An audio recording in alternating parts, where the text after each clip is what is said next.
Hello everyone, welcome to another Rick's Picks. Today I'm going to be doing my review of the Super 7 figure, the Baroness. So what I'm going to do is I'm going to take a look at her in packaging, then I'm going to take a look at her and her accessories, and then I'm going to give you my thoughts on her. And also this week I'm going to be doing a review of Destro as well. So go ahead and check that video out as well. And if you like either of these videos, go ahead and hit that subscribe button. It's a small click for you, but it'll really help this channel grow. So without any further ado, let's get to the review. Okay, so first off, she comes in this plain brown box. The reason why they ship them out in these boxes is to help protect the actual box, which we'll get to in a second. It just has a G.I.Joe logo, her name, the Super 7 logo on the bottom, and then you got a little bit of legal there. And once again, like I said, that's to protect the actual box, which is this, which is really beautiful. I love the way how they do this. You got, you know, this blue camouflage. The box looks beat up. Got the Cobra logo there. You know, you spin it around to the side. You got her numbers there. All right, you got the G.I. Joe logo embroidered on here, but it's not with any color, so, you know, it's hard to catch on the film, but it is there. And then on the top here, it says Ultimates, which is really nice. And then this sheath slides open, and there she is. Now, this is the Baroness from the original miniseries. That's why she's in the blue outfit. Later on, they did actually change her over to the more traditional black outfit. But overall, it's still kind of cool to have the blue look, you know. They may later on release the black outfit. I'm not sure. So I love this because I love how, like, you know, you have this open shell so you can see her, all her accessories. You got her name down at the bottom. Rotate it to the back. Get a file card on her, which is really nice. I really love that touch to it. And then some pictures from the cartoon, and it's like set up like a computer display. And that's another thing I love about this line, is that they all have file cards. I think that's a really nice touch. Even though it's based off of the cartoon, it's still cool to see an actual file card. All right. The top just says Ultimates.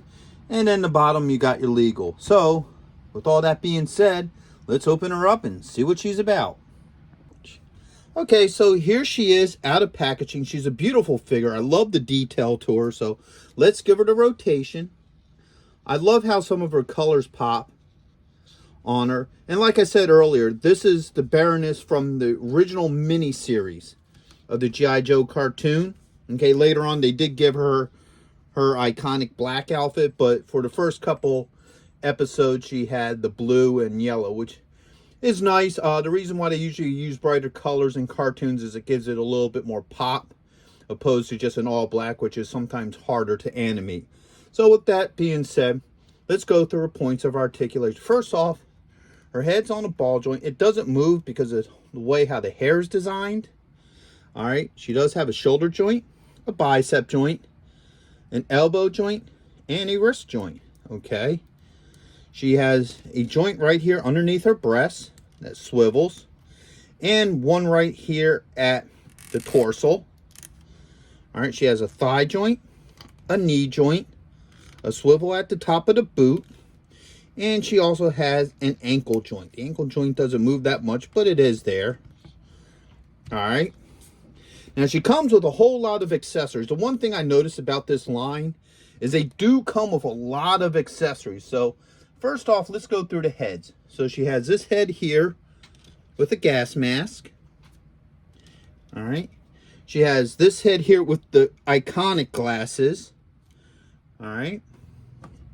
And then she has this head here with the green glasses, just like this one, but with a smirk. All right. She has a holster for one of her pistols. All right. She has this gun here. All right. She has a rifle, which also has a strap that goes to it. And that just hooks into these two holes. So you got a hole here that this plugs into. All right. And it actually goes the other way around. So the larger hole would actually go into the stock of your rifle, and then the smaller one goes right in here.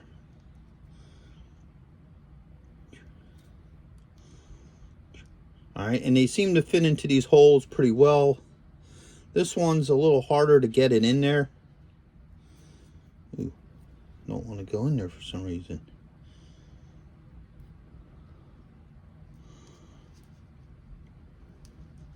I mean, it's in there, it just doesn't want to stay. So there you go. It is on there. All right.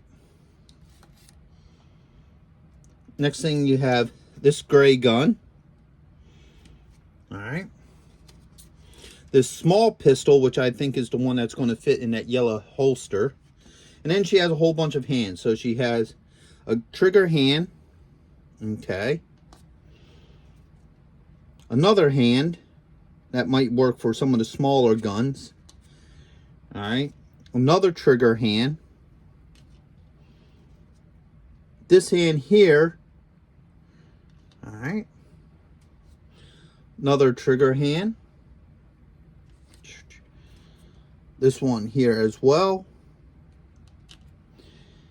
And then she has this hand as well. All right. All right, so let's look through all these different accessories and see how they work. First off, let's start with some of her guns. So let's pull this hand off. Okay. All right, that came off fairly easy. Let's pop this one on. All right, no issues. Let's see if this gun will work with that. All right, that gun fits in there easily. No issues with that. All right. Let's try this pistol. All right, as you can see, that pistol fits very well in there too. All right, this goofy thing. All right, once again, no issues with that weapon either. All right, and now for the assault rifle. Now this one might be a little bit trickier to get into her hand because of the fact that it has this backstock piece, which actually fits in very well. No issues. Now, let's take this hand off. There it goes. And have this open hand here. So what I think you can do with this open hand, yeah.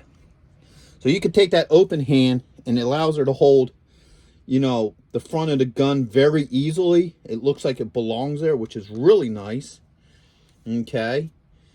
And this holster fits right here on her thigh. All right. So let's see how well this goes in the hole. Now the problem, it seems to be, is that this is a soft plastic. So you're going to have to work it a little bit to get it in there.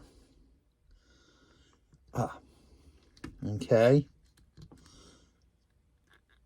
And it has to sit a certain way because of the fact that it has a half moon shape. So as you see, it works. See how well this little pistol fits in there.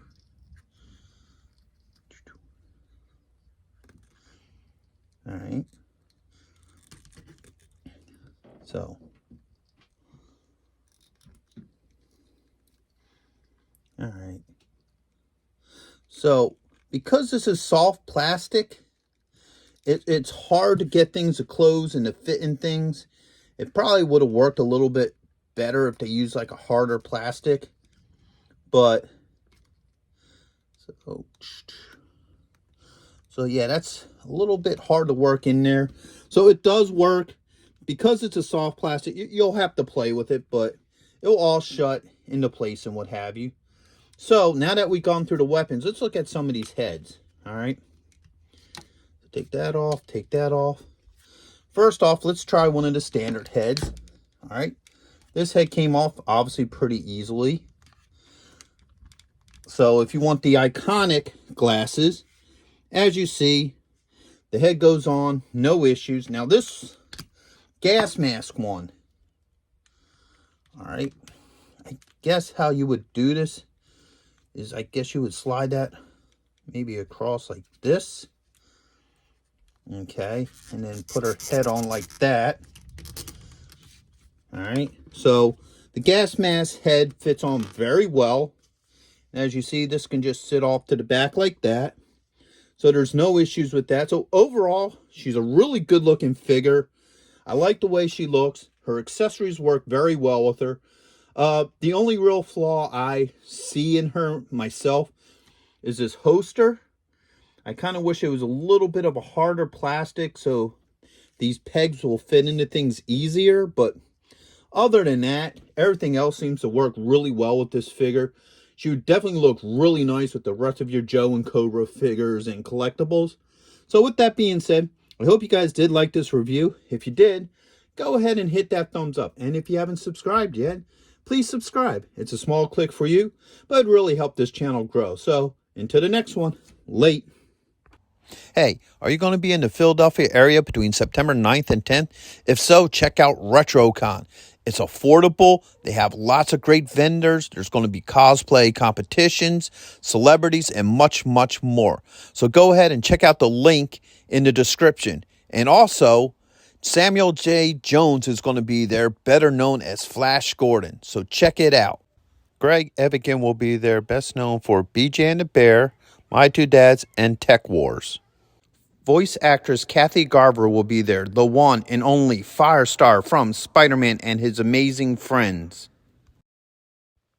RetroCon has been taken over by the Dukes, so we got Tom Walpad, John Snyder, and Kathy Batch, Luke, Bo, and Daisy, alongside with the Jersey General representing the Dukes of Hazzards. Yee-haw! Next on our list, all the way from Cybertron, the hit rock band Cybertronic Spree. And check this out, the rare Hasbro Proton Pack as a raffle prize. Now you can't beat that.